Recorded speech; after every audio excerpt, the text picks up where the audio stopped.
on the NewsChannel 5 network. This is OpenLine.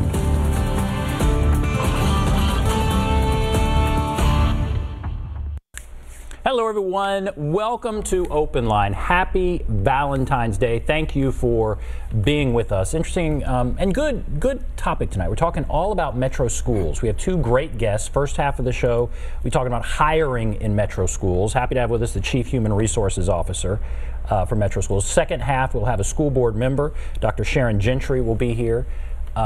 Certainly on the national level, there's heartbreaking news out of Florida tonight. We're going to be focusing here on Metro, but good grief, the news out of Florida is just devastating, and we're certainly thinking about that. Let me introduce my first guest, Deborah Story. Again, Chief Human Resources Officer for Metro Schools. You've been with Metro Schools since about 18 months in this position you're in now, since July? Since September of 16. September, okay. Well, thank you for being with us. You're welcome, it's my pleasure. Want to talk about hiring. Okay. When Dr. Joseph came in, there were lots of principal openings, teacher openings. Where do we stand right now in the district? Okay. Well, let me say that we're definitely better than we were. I think the teacher shortage, we're always going to have a challenge trying to find the very best teachers to come to work for Metro schools, and we're always on the lookout for great talent. We are, let me just get this in now before I forget, we are having a large job fair on this Saturday, February the 17th, and it will be at our Martin Center at 2400 Fairfax from 8 a.m. to noon. From 8 to 11, we'll be doing certificated interviews. That's for teachers. We will actually be making offers on the spot. Really? We'll have principals there. There'll be 62 schools represented, and so please come out and bring your resume, look your best. We will also, for the last hour, have support interviews. That would be for bus drivers, cafeteria workers, clerical staff, and again, we will have management on staff or present to make offers. I want to get to bus drivers and substitutes, that kind of thing, but let's start with teachers. Okay. So that's interesting. You'll be making offers on the spot. What is the need? How many teachers do you think you will need next year? Well, if it's true to form, our goal is to reduce the number of teachers that we need. We hired nearly 800 teachers last year, okay? And our goal is to decrease the turnover in those positions. I'm hoping that we'd be somewhere in the area about 500. We're hopeful that our new initiative, our new teacher academy, would allow us to have more of our teachers stay as opposed to leave. We did see a decrease in turnover last year, and we connect that to the fact that we had implemented this 4-day new teacher academy the summer before. It's a tough job. It is a very tough job, but what I've found is that you really have to see this as a mission, and many people who teach feel that they're called to teach. And when you're called to teach, you just kind of hang in there for the long haul. So, all right, let's put that in perspective. Yes. Last year, 800. You hired 800. How many teachers are there in the district? We have about 6,100.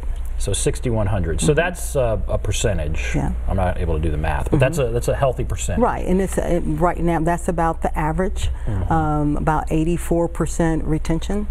And we want that number to go higher for Metro. The ones you're losing, do you feel like you're losing more to retirement or more teachers that are just starting and they feel overwhelmed and go away? I think we have a mix. We have a lot of long-term teachers in Metro.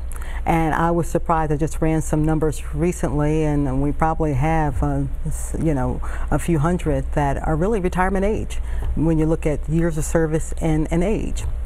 But we find that people are working a lot longer these days, so we hope that they don't plan to leave anytime soon.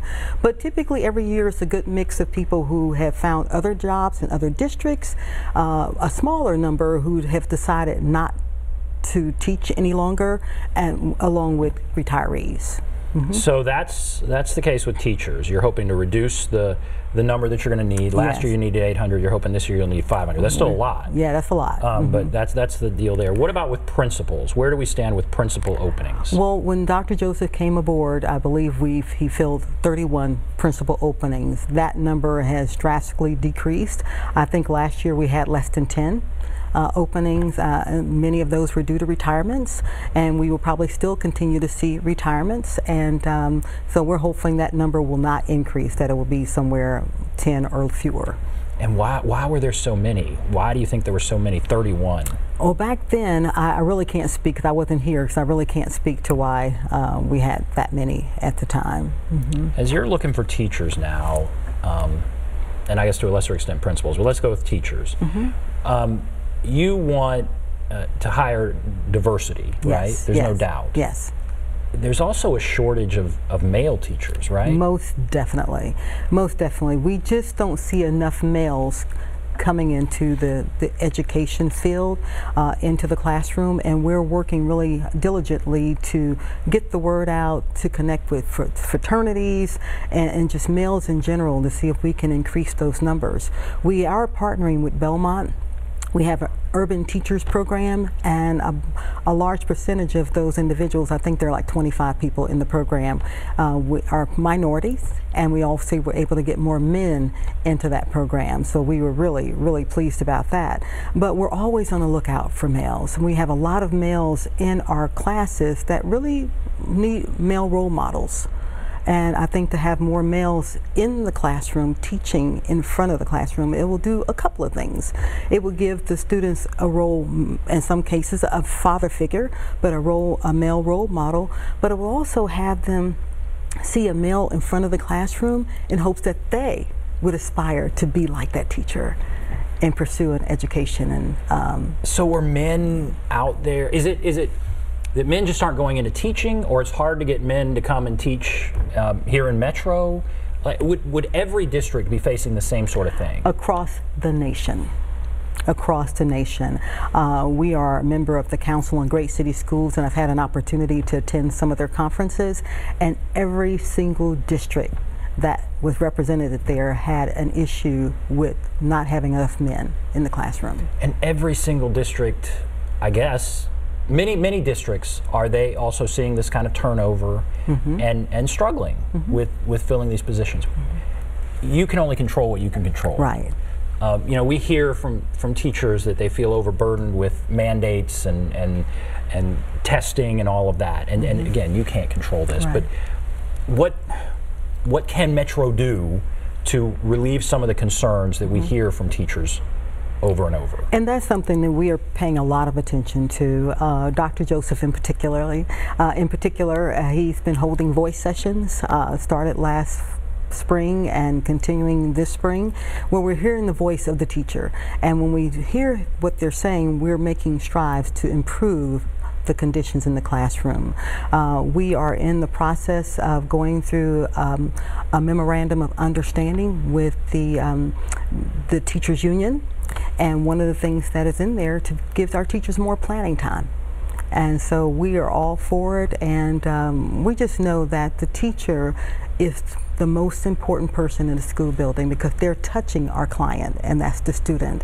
And we just need to make them feel that they are that important. You know, what I've heard is that when one mandate's put on, another mandate doesn't go away. It's just an extra one put on. So you have to do this and this as far as planning, and then you know, it gets to be overwhelming. Is there a way to remove some of that? We're working on it. We're working on it. I bet. And now, what about math and science teachers?